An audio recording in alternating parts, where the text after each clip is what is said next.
Programang ito ay rated SPG. Striktong patnubay at gabay ng magulang ang kailangan. Maaaring may masiselang tema, lengguwahe, karahasan, sexual, horror o droga na hindi angkop sa mga bata.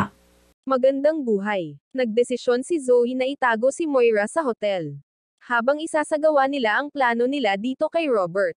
Sa hindi nila inaasahan ay nakita sila ni Giselle at nangangamba nga si Zoe na baka isumbong siya ni Giselle kay Robert na tinatago ni Zoe si Moira. Mas takot na takot si Moira dahil nga anytime ay pwede sila isumbong ni Giselle kay Robert at paano na naman niya matatakasan ang pagkakaso ni Robert sa kanya. Kaya agad tinawagan ni Giselle si Lynette para kumpirmahin at itanong kung bakit nga hindi kasama ni Moira at Zoe itong si Obeng. Kaya naman agad sinabi ni Lynette na pinalayas na nga ni RJ si Moira dahil napanood na nga ni RJ ang CCTV footage na si Moira ang dahilan kung bakit naaksidente si RJ. Kaya naman nagulat si Giselle sa kanyang nalaman at nakaramdam ng awa kay Obeng dahil sa sinapit nito kay Moira. Habang pinapakinggan nga ni Giselle ang kwento nitong si Lynette, ay nanginginig na sa galit si Giselle at gustong-gusto nang ang sugurin itong si Moira. Samantalang, magkasama naman si Robert at Annalyn dahil hinatid ni Annalyn si Robert sa bahay nila dahil masama ang pakiramdam nito. Pero dahil bitin nga at gusto pa ni RJ na makasama ng matagal ang anak niyang si Annalyn ay tinawagan at pinaalam niya nga itong si Annalyn kay Lynette na sa bahay muna nila matutulog at wag daw mag-alala si Lynette dahil wala naman daw yung dalawang maldita na si Moira at Zoe.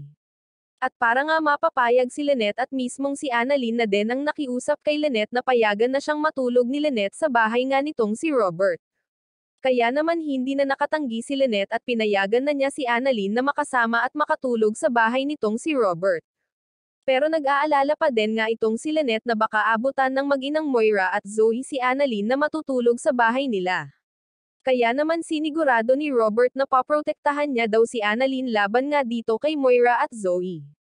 At hindi nga alam ni Lynette na itong si Carlos ay nakikinig sa usapan nila magtataka at mag-aalala nga itong si Carlos kung bakit hanggang ngayon ay wala pa nga itong si Zoe sa bahay nila.